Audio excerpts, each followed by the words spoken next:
नमस्कार, मैं हूं संजय शर्मा। आप देख रहे हैं 4 PM न्यूज नेटवर्क। ट्रम्प चचा के शपथ लेते ही मेरा बहुत बड़ा नुकसान हो गया। अब आप सोचेंगे मेरी क्या औकात की, उधर ट्रम्प ने शपथ ली, मेरा नुकसान हो गया। अपने बढ़िया जर्नलिस्ट हैं, बिजनेस के राजीव रंजन जी, नागपुर से आते हैं। उन्होंने मुझसे शो में भी कहा, व्यक्तिगत भी कहा, शेयर मार्केट से दूर रहिएगा। हमारे पास जो थोड़े बहुत पैसे थे बैंक में थे। हमने सोचा कि शेयर मार्केट बढ़िया चलेगा, ट्रम्प आ गए हैं, वो अपने मोदी जी की दोस्ती है। मोदी जी कहते हैं मेरे प्यारे दोस्त ट्रम्प, ना बुलाया और शपथ में अलग बात है। तो मुझे लगा कि दोस्ती है तो अब दोस्ती हुई है, ट्रम्प ने शपथ ली है, मार्केट चलेगा। मार्केट धड़ाम हो गया। ट्रम्प के शपथ लेते ही भारत के हजारों करोड़ रुपए भारतीय लोगों के डूब गए शेयर मार्केट में। थोड़ा बहुत योगदान मेरा भी है उसमें, मेरे भी रुपए डूबे।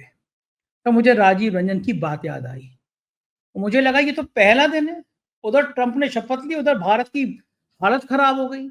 भली अंजना ओम कश्यप अमेरिका में जाके कह रही हूँ कि मोदी जी की ऐतिहासिक मीटिंग होने जा रही है, ट्रम्प आएंगे हिंदुस्तान में, और नमूने टाइप के लोग ले आए अपने चैनल पर जो कह रहे हैं कि दो लोगों को देख के आंखों में आंसू आ जाते हैं, एक ट्रम्प को देखकर और एक मोदी जी को देखकर। मोदी जी का पूरा सम्मान है मुझे, लेकिन इस हकीकत को भी स्वीकार करना पड़ेगा कि हमारी नीतियां इतनी खराब थी, हमारी विदेश नीति इतनी फेलियर थी कि ट्रंप ने हमारे प्रधानमंत्री को नहीं बुलाया। हम ऐसे मौके पर अपने प्रधानमंत्री के साथ खड़े हैं, भारत के साथ खड़े हैं और ट्रंप की आलोचना करते हैं, क्योंकि भारत इतना बड़ा बाजार है। माल बेचना होगा तो भारत नजर आएगा। हमारे प्रधानमंत्री से अब की बार ट्रंप सरकार का नारा लगवाना होगा तो भारत याद आएगा। बुलाओगे तुम चीन को, खराब बात है। तो मैंने सोचा राजीव रंजन से कुछ और पूछा जाए कि भारत का भविष्य क्या होगा। और राजीव रंजन ने जो खुलासे किए उसको गौर से सुनिएगा। आपका कहना नहीं चाहिए, आपकी रातों की नींद उड़ जाएगी। भारत के साथ जो होने वाला है वो आपको डरा देगा, और उसके लिए कोई दोषी है तो भारत सरकार की वो नीतियां दोषी हैं जिन्होंने ध्यान नहीं रखा, जिनकी वजह से आप बहुत बड़ी परेशानी में पड़ने वाले हैं। पूरी बातचीत सुनिएगा, बहुत जबरदस्त बातचीत है। कुछ मुझे वो इमोशनल भी कर गए, वो भी सब हिस्सा है इसमें है। चलते हैं राजीव रंजन के पास। उससे पहले चैनल को सब्सक्राइब करना और ज्वाइन करना ना भूलें। 4 PM न्यूज नेटवर्क में स्वागत है राजीव रंजन जी आपका। चाचा, ट्रंप ने मेरा तो बड़ा नुकसान कर दिया। मुझे उम्मीद थी कि ट्रंप शपथ लेंगे, शेयर मार्केट बढ़ेगा। थोड़ा बहुत जो था बचा हुआ पैसा था मैंने लगा रखा था, सारा का सारा पैसा डूब गया। मतलब आज बहुत धड़ाम हुआ। शेयर मार्केट का हाल देख के मेरे को समझ नहीं आ रहा। हालांकि आपने पहले आगाह किया था, उससे गलती हुई कि थोड़ा बहुत पैसा मैंने छोड़ दिया उसमें। लेकिन आपने पहले ही कहा था कि भैया इस समय जो हाल है वो शेयर मार्केट से दूर आ जाए। आपने पहले बताया था दर्शकों को कि शेयर मार्केट के चक्कर में मत पड़ो। लेकिन हुआ क्या? ट्रंप के शपथ लेने से भारत के बाजार को इतनी तेज करंट क्यों लगा? इतना तेज धड़ाम शेयर मार्केट क्यों हो गया? कारण क्या है उसका? बहुत ही बढ़िया सवाल है संजय जी आपका। देखिए, a second presidency to Trump is an open invitation for chaos, अव्यवस्था, अनार्की। इसका कंप्लीट जो है ना इनविटेशन है। ट्रम्प का अमेरिका में प्रेसिडेंट बनना कोई अमेरिका तक सीमित घटना नहीं है। ट्रम्प जो है वो पूरी व्यवस्था को ही, जो आज चली आ रही है वैश्विक स्तर पे, इस पूरी व्यवस्था को ही बदलने में लगे हुए हैं। अब आप देखिए, मैक्सिको और कनाडा जो दो इसके नेबरिंग नेशंस हैं, ठीक है, इनके ऊपर में कल इन्होंने बोल दिया कि 25% में टैक्स लगाऊंगा। जो आप समझिए कि NAFTA, North American free trade agreement जो था, जो बिल क्लिंटन के टाइम में साइन हुआ था, कनाडा और मेक्सिको जो है ये ट्रेडिंग पार्टनर्स थे अमेरिका के। यदि उसके ऊपर में 25% का टैरिफ लगाने की बात यदि ट्रंप कर रहे हैं, तो आप सोचिए, इंडिया जैसा देश, भारत जैसा देश जो इतने दूर है, जो इनकी धुरी में भी नहीं आता है, इसके साथ में चाचा ट्रंप की क्या क्या प्लानिंग होगी, क्या क्या करने वाले होंगे, इस चीज को सोच के ही जो है भारत के शेयर मार्केट की तबियत जो है वो गड़बड़ाने लग गई है। आप इस बात से ही समझिए कि कितना ज्यादा अनसर्टेनिटी और डर का माहौल है संजय जी, कि आज तक इंडियन स्टॉक मार्केट में सबसे ज्यादा जो बिकवाली हुई है इंडियन स्टॉक्स की, वो हुई है मार्च 2020, जिस महीने में कोरोना आया था और जिस महीने में ऑयल के जो प्राइसेस थे वो नेगेटिव चले गए थे फ्यूचर्स मार्केट में। उस टाइम में 60,000 करोड़ का माल बेचा था फॉरेन पोर्टफोलियो इन्वेस्टर्स ने, एफआईएस ने। और अभी 21 तारीख है, आज 20 तारीख तक का डाटा है एनएसडीएल का, कि 48,000 करोड़ की बिकवाली कर चुके हैं विदेशी निवेशक, और आज का डाटा रात में आएगा या कल सुबह आएगा। तो आप सोचिए कि 10 दिन बाकी हैं और हम सिर्फ 12,000 करोड़ ही दूर हैं, 48,000 करोड़ सेल कर चुके हैं हम, 60,000 करोड़ का पुराना रिकॉर्ड है। तो हो सकता है इस महीने में जो है हम ऑल टाइम हाई सेलिंग देखें इंडियन स्टॉक मार्केट में, और इसका कारण है कि एक क्योस है, एक अनसर्टेनिटी है, एक टैरिफ का डर है, एक ये डर बना हुआ है कि इंडियन कॉर्पोरेट्स जो हैं इनके ऊपर में किस किस तरीके के नियम और बंधन लगाएं। अगर वीजा के ऊपर में सख्त नियम लेके आए तो आईटी कंपनीज जो हैं, आईटी कंपनीज का भी आने वाले दिनों में जो पूरी तरीके से एक्सपोर्ट पैसा लेके आते, जो सर्विसेज एक्सपोर्ट करते, जिसके कारण इंडिया का सर्विस एक्सपोर्ट हमेशा सरप्लस में रहता है, वो कंपनीज भी जो है उनके ऊपर उनकी भी रेवेन्यू और प्रॉफिट में आप काफी ज्यादा जो है देखेंगे आने वाले दिनों में एक हिट पड़ेगा। संजय जी, मैंने मेरे चैनल करंट पे बताया था ये चीज 1 महीने पहले कि स्टॉक मार्केट से दूर रहिए। 2 महीने पहले मैंने 4 PM पे बोला था कि स्टॉक मार्केट से दूर रहिए, जैसे ट्रम्प जीत के आए थे, और वो सारी चीजें जो है अभी हो रही है। यदि किसी दर्शक ने मेरी बात को सुन के मान के यदि स्टॉक मार्केट से थोड़ा सा अलगाव थोड़े समय के लिए रख लिया रहता, तो जैसे मैंने बताया कि रिटर्न ऑफ कैपिटल इंपॉर्टेंट है, रिटर्न ऑन कैपिटल से हम ऐसे समय में जी रहे हैं। जी संजय जी, हम ही नहीं मान पाए आपकी बात, हमने ही नुकसान झेल लिया। हमने कहा चलो लगा दो शेयर में, ऐसा रखा हुआ है बैंक की जगह, शेयर में लगा दो भैया। वो तो उम्मीद ही नहीं थी मेरे को कि ऐसा धड़ाम हो जाएगा, धड़ाम का मार्केट। लेकिन मुझे प्रैक्टिकल बताइए कि अगर जो ट्रम्प है, अपने प्रधानमंत्री 56 इंच का सीना लेके एक बार नारा लगा के आए थे, अब की बार ट्रम्प सरकार, वो ट्रम्प के तेवर इतने क्यों बिगड़े हुए हैं? मोदी जी को बुलाया नहीं, एक तो उसने ये खराब बात की, मुकेश अंबानी को बुला लिया और ऐसी ऐसी बातें कर रहे हैं, भारत का नाम नहीं। अंजना ओम कश्यप कह रही है कि मोदी जी के लिए बड़ा खास प्लान है, अमेरिका में बैठ के कह रही है। मतलब मोदी जी बेचारे को कोई, मुझे यार अपने देश के प्रधानमंत्री ये कहते हुए अच्छा नहीं लग रहा, मैं कहूंगा नहीं यार, मतलब। लेकिन अंजना ओम कश्यप बेगानी शादी में अब्दुल्ला दीवाना अमेरिका में बैठ के लोगों को पकड़ पकड़ के, मतलब मुझे हंसी आ रही है जो अमेरिका के लोग बुला के बैठा के बात कर रहे हैं। एक ऐसे आदमी को, एक महिला को लेकर आप कह रहे हैं कि 2 ही नेताओं को देखकर मेरी आंखों में आंसू आ जाते हैं, एक ट्रम्प को और एक मोदी जी को। वो आज तक तो स्पेशली बुलाए गए क्योंकि कलीपुरी जी बहुत मारेंगे सुधीर चौधरी को, तुमने और अंजना कश्यप को, कि तुम अमेरिका में मोदी जी की तारीफ में कुछ कहलवा नहीं पाए तो तुम्हें टिकट ये नहीं मिलेगा बेटा, बिजनेस क्लास की जगह इकोनॉमी क्लास में बैठ के आओगे, और बस चलेगा तो हवाई जहाज के ऊपर बैठ के आओगे। मतलब इतना भी नहीं काम करा पाए। क्या हो गया है? किसी ने सोचा नहीं? पूरी दुनिया हमारा विश्व गुरु, हम रूस यूक्रेन के युद्ध रुकवा देते हैं और कहाँ अमेरिका में बुलाते ही नहीं है, नो लिफ्ट कर देता है। क्या ट्रम्प आगे भी ऐसे ही करने वाले हैं? देखिए, ट्रम्प के लिए मेन नीति है कि अमेरिका के अंदर, यदि कल किसी ने भाषण सुना होगा ट्रम्प जी का, तो उन्होंने पूरे भाषण में यही कहा है कि मेक अमेरिका ग्रेट अगेन, और उनका पूरा जो फोकस है वो है अमेरिका की अंदरूनी चीजों को कैसे सुधारा जाए उसके ऊपर में। और अमेरिका जो है, मैं आपके दर्शकों के लिए बता देता हूं, ये डाटा आपको कोई यूट्यूब चैनल आपको बताएगा नहीं। अमेरिका के ऊपर में हर महीने, हर साल 1.2 ट्रिलियन डॉलर वो इंटरेस्ट पेमेंट में कर रहा है। डेट पेमेंट, जो डेट लिया है उनका डेट 35 ट्रिलियन डॉलर, जबकि अमेरिका की इकोनॉमी है 29 ट्रिलियन डॉलर की। 35 ट्रिलियन डॉलर के ऊपर में जो इंटरेस्ट पेमेंट कर रहा है अमेरिका हर साल, वो 1 ट्रिलियन डॉलर के ऊपर है। आप सोचिए, तो ये तो उनका जो डिफेंस बजट है अमेरिका का, वो है 800 बिलियन डॉलर का। अमेरिका का डिफेंस बजट अकेला जो है वो पूरे वर्ल्ड के डिफेंस बजट का 40% है। पूरा वर्ल्ड जो है 2 ट्रिलियन डॉलर जो है हर साल खर्चा करता है अपने बॉर्डर्स की सुरक्षा में। तो अगर हम ये पकड़ें कि 80 रुपए का $1 है, तो लगभग 1 trillion dollar comes to 80 lakh crore, और 2 ट्रिलियन डॉलर 160 लाख करोड़ का पूरे विश्व का डिफेंस बजट है। इसमें से अमेरिका ही अकेले 65 से 70 लाख करोड़ के आसपास में खर्चा करता है अपने डिफेंस में। तो ट्रंप की आप जो पॉलिसी देखेंगे, उनकी पॉलिसी है कि कैसे मैं अपने खर्चों को कम करूं और मैं किस तरीके से जो है फिस्कली रिस्पॉन्सिबल बनाऊं कंट्री को वापस, अमेरिका को वापस। इसीलिए उन्होंने गवर्नमेंट का साइज कम करने के लिए, आपने देखा होगा विवेक रामास्वामी और एलॉन मस्क के अंडर में गवर्नमेंट ऑफ एफिशिएंसी करके एक उन्होंने अलग ही मंत्रालय बनाया जिसका काम ही है कि छटनी करो, आप पूरे के पूरे जो भी फालतू में सरकारी नौकरी पे लोग हैं इनको बाहर निकालो। तो ट्रंप का जो दृष्टिकोण है वो ये है कि मैं अमेरिका को ग्रेट कैसे बनाऊं, और जो उनके ऊपर में इतना ज्यादा डेट है उस डेट के पेमेंट के लिए पैसे कहां से लाऊं। तो उन्होंने एक तरकीब सोची है कि मैं जो भी अमेरिका इंपोर्ट करता है, वर्ल्ड का सबसे बड़ा इंपोर्टिंग कंट्री है अमेरिका, हर महीने $80 बिलियन का इसका ट्रेड डेफिसिट रहता है, यानी साल में लगभग $1 ट्रिलियन ये एक्स्ट्रा इंपोर्ट कर रहा है एक्सपोर्ट के मुकाबले। आप सोचिए गूगल, फेसबुक, बड़ी बड़ी कंपनीज है, एक्सॉन अमेरिका के अंदर में, ठीक है, बोइंग, वो सारी, माइक्रोसॉफ्ट, ये टेस्ला, ये सारी कंपनी होने के बावजूद भी अमेरिका $1 ट्रिलियन जो है वो एक्स्ट्रा इंपोर्ट करता है बनिस्बत एक्सपोर्ट के, ठीक है।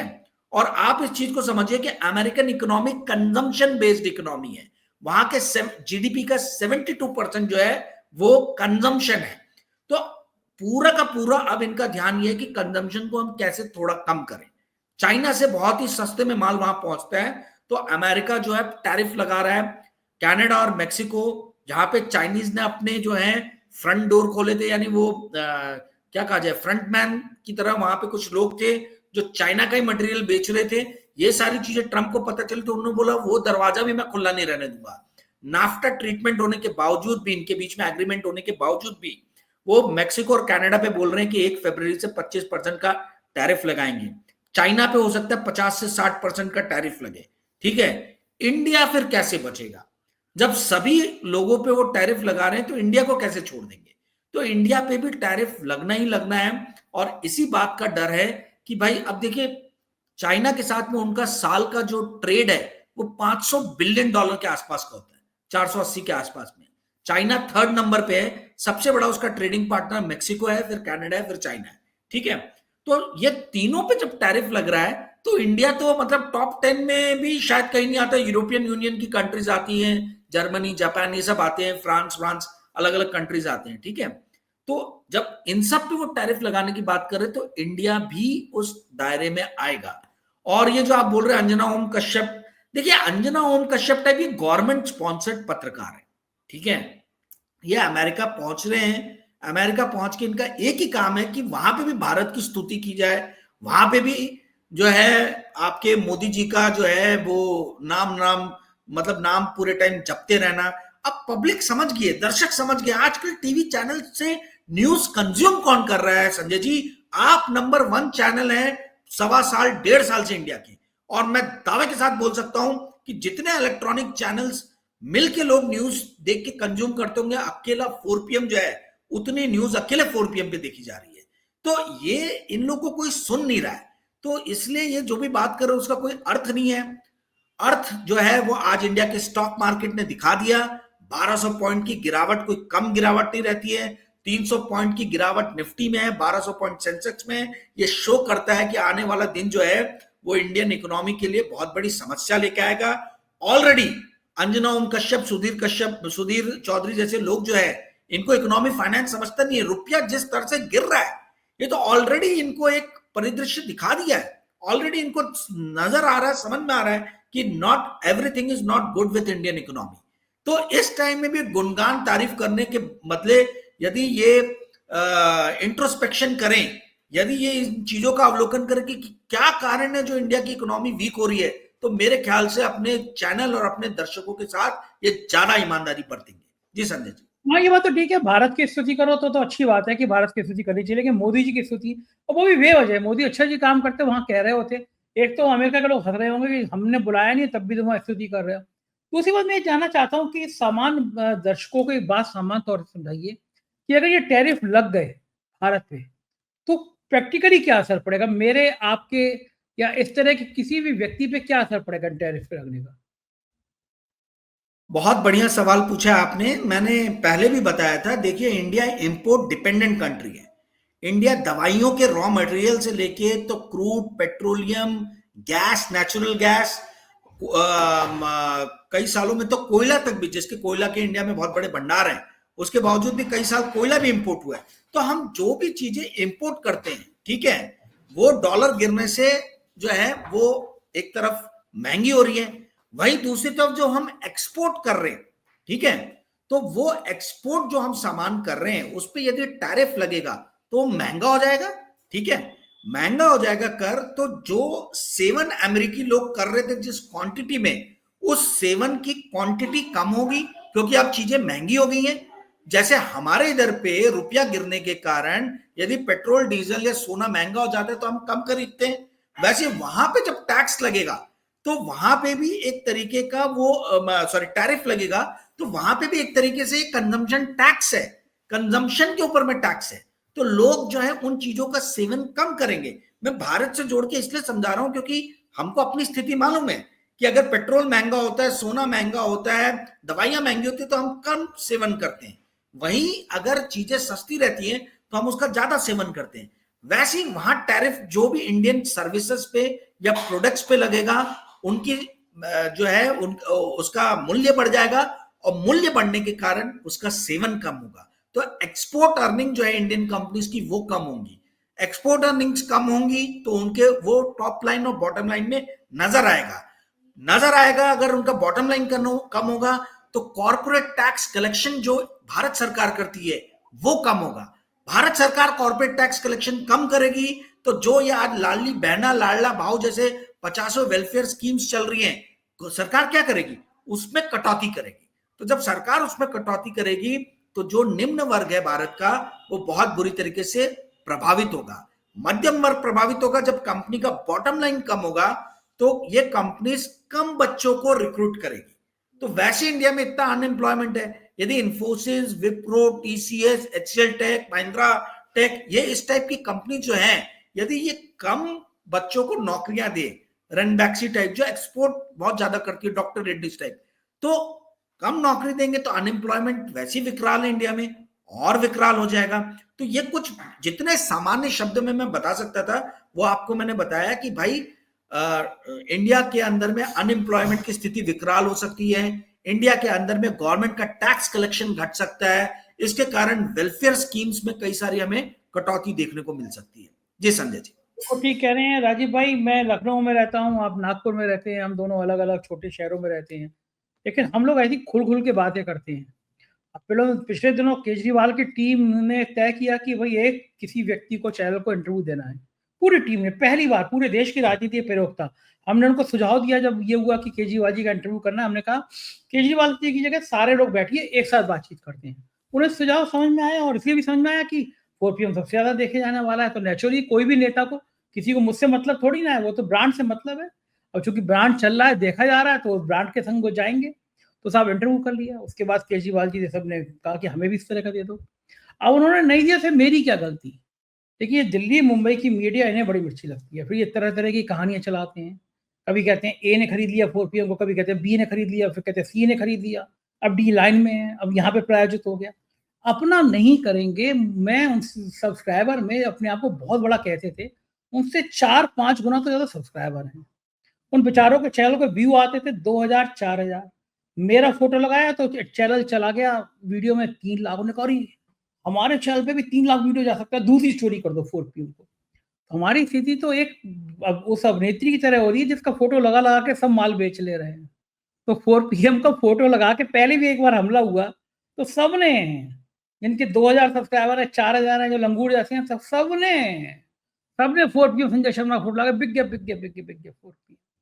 ये क्या है? ये दिल्ली बंबई वाले लोग खुद काम करते नहीं है, खुद मेहनत करते नहीं है।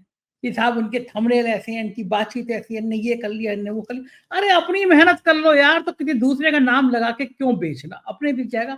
आप तो इतने टाइम पत्रकारिता में रहे हैं, आपकी भी एक खबर को बेचकर एक साहब तिहाड़ जेल तक चले गए थे, वो खबर आप ही की थी। ये दिल्ली वालों को इतनी मिर्ची लगती क्यों है? मतलब ये खुद काम करेंगे नहीं, दूसरे को करने नहीं देंगे। संजय जी, यदि कोरोना के बाद से कोई एक ब्रांड बनाए इंडिया के अंदर में मीडिया में, तो उसका नाम है 4PM। इंडिया में 2 ही ब्रांड बने, एक बना है जोमैटो और दूसरा बना है 4PM। अगर आप कोरोना के बाद से देखें, आज जोमैटो का वैल्यूएशन 1 लाख करोड़ के ऊपर है। आप समझ सकते हैं कि आप कौन से पेडेस्टल पे बैठे हुए हैं। ये 4PM की ताकत है। जो मैं आपको सिंपल अपना एग्जांपल देता हूं, छोटा सा समझने के लिए।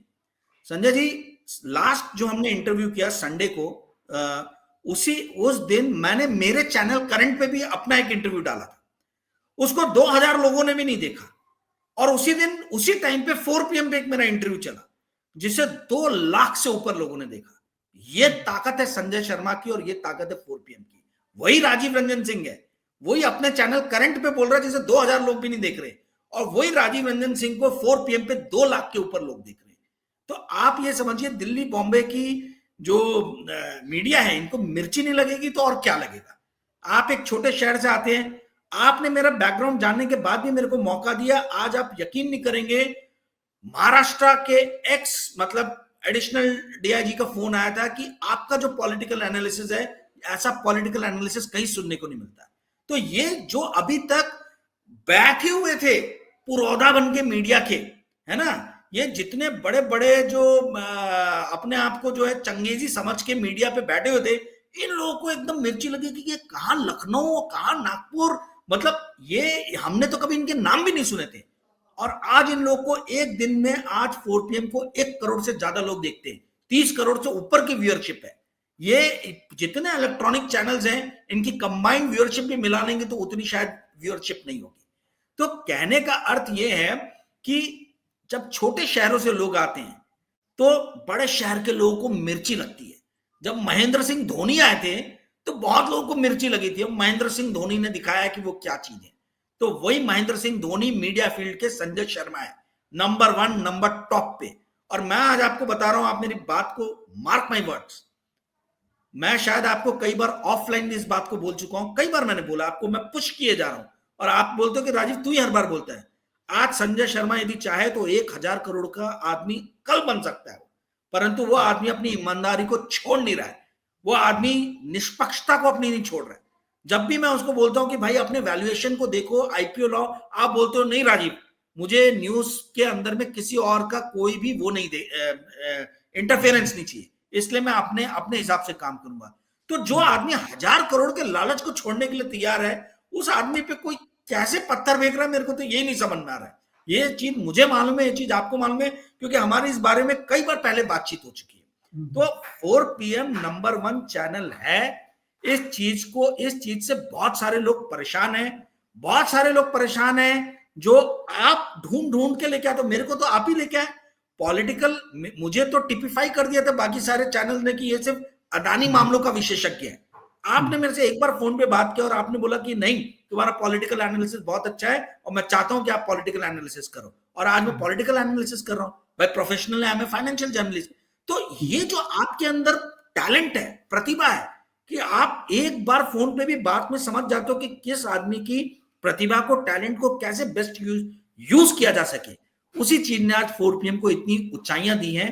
और मैं सारे दर्शकों को बता देना चाहता हूं, मैं 22 साल से फाइनेंशियल जर्नलिज्म कर रहा हूं, हजारों कंपनीज के आईपीओ मैंने देखे हैं। मैं आज दावे से बोल रहा हूं कि यदि 4 PM ने ठान लिया कि हम पब्लिक मार्केट में आएंगे, हम अपना आईपीओ लेके आएंगे, तो कोई दुनिया की ताकत नहीं है जो 2000-3000 करोड़ के वैल्यूएशन को 4 PM को रोक सके। 30 करोड़ आई बॉल्स अट्रैक्ट करना हर महीने में, बड़े बड़े टीवी चैनल जिनका 1000 करोड़ से ऊपर का वैल्यूएशन है, वो नहीं कर पा रहे हैं जो काम 4 PM आज कर रहा है। 150 कंट्रीज में 4 PM देखा जा रहा है।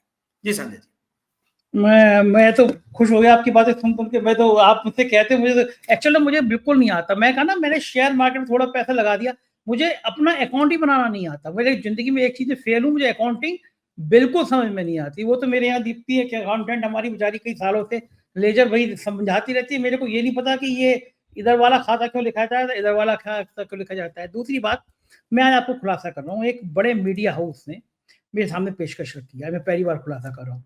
तो वो उस मीडिया हाउस ने कहा कि संजय जी, हम जो है वो 100-150 करोड़ रुपए इन्वेस्ट करना चाहते हैं, आपके साथ कोलैबोरेशन करना चाहते हैं। तो मैंने उनसे कहा कि भाई साहब, इतनी बड़ी संख्या तो मेरे को समझ में भी नहीं आती। दूसरी बात राजीव भाई, मैं आपको ईमानदारी से बताऊं कि मैं इन सब धंधों में क्यों नहीं पड़ना चाहता। देखिए, ईश्वर ने बड़े छोटे से स्तर से उठा के मुझे यहाँ तक ला दिया। मैं अभी भी, जैसे कल मैंने अपनी बिटिया का, मेरा जन्मदिन था, मैंने उसको स्कूटी दी। अब ठीक है, मैं एक संपादक हूँ, लोग कहते हैं तुम थोड़ी भारी भरकम भूमिका में रह पड़ो। मैंने उस स्कूटी को उठाया, अपने एक सहयोगी को उठाया और मैं गोलगप्पे खाने चला गया, स्कूटी चलाता हुआ। मैं ये जिंदगी की जो ये मस्ती है ना, ये जब आदमी 40-50 करोड़ वाला हो जाता है तो ये मस्ती खत्म हो जाती है। मैं कभी किसी की साइकिल पे से बैठ के चल देता हूँ, कभी रिक्शे पे चल देता हूँ, कभी स्कूटी चलाता रहता हूँ। ज़िंदगी में मेरा अपना सबका मेरा अपना प्रिंसिपल, हर एक के अपने अलग-अलग होते हैं। मेरा अपना प्रिंसिपल ये है कि आपके पास अभाव ना हो, कि आप बीमार हो जाओ तो दवा के पैसे ना हो। एक अच्छी गाड़ी रख सकते हो, एक अच्छा मकान रख सकते हो, घूमना चाहो तो घूम सकते हो। इतना पैसा पर्याप्त होता है।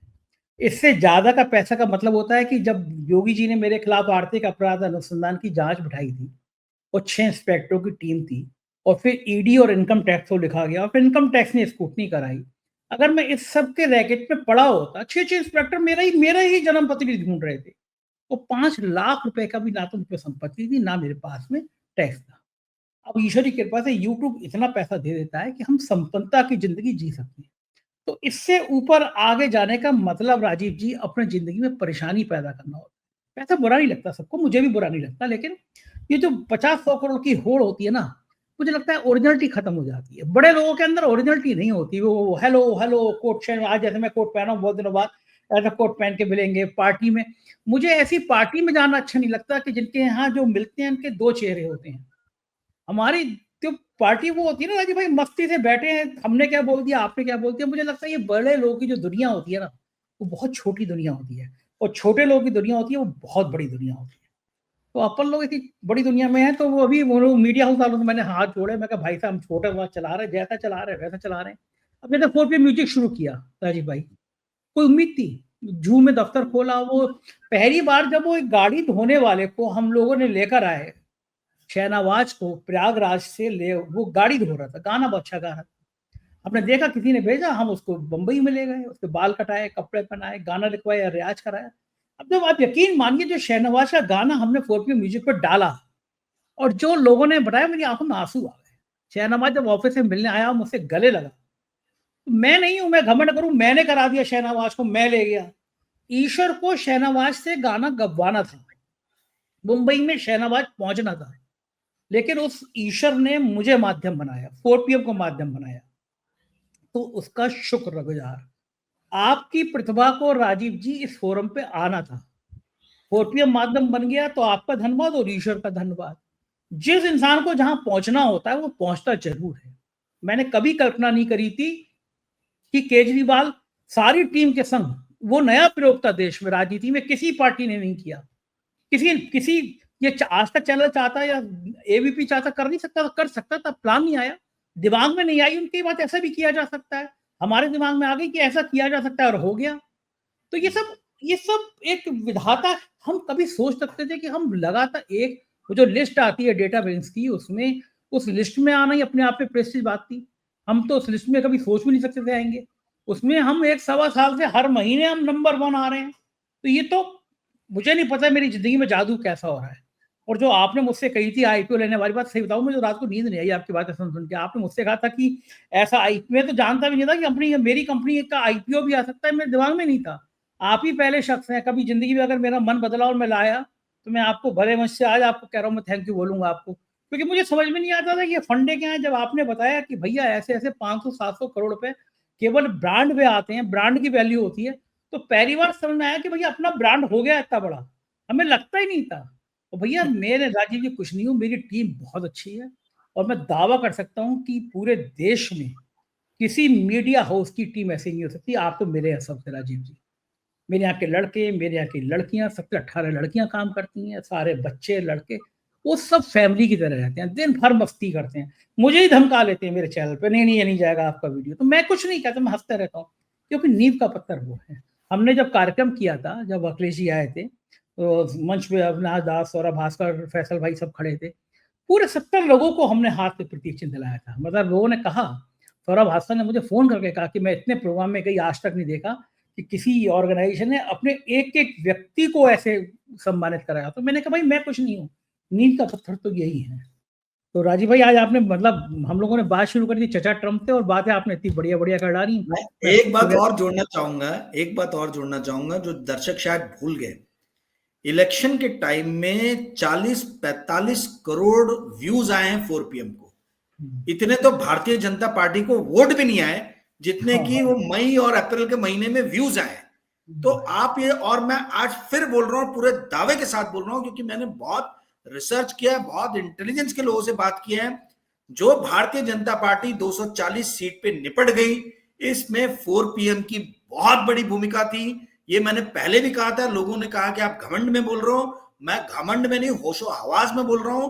संजय शर्मा, 4 PM, राजीव रंजन सिंह बहुत बड़ा रोल प्ले किए, जो 240 सीट्स पे ये लोग आके जो है रुक गए।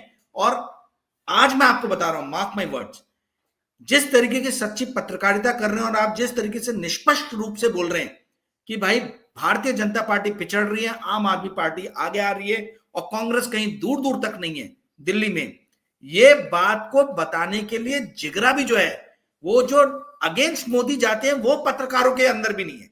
क्योंकि या तो वो यहां देश में ऐसा चलन हो गया है कि या तो आप भाजपा के खेमे में हो या तो आप कांग्रेस के खेमे में हो, पर आप निष्पक्ष पत्रकार हो, ऐसे बहुत कम पत्रकार बचे।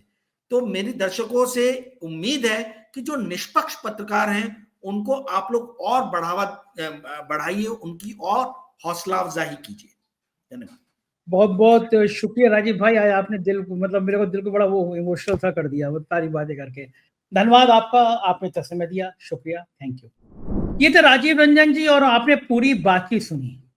मुझको यकीन है ये बातचीत पसंद आई होगी। व्यक्तिगत रूप से मैं आज कई सारी ऐसी बातें निकल गई जो मैं कभी करता नहीं हूँ। ये कैसी लगी बातचीत बताइएगा जरूर। शुक्रिया, थैंक यू।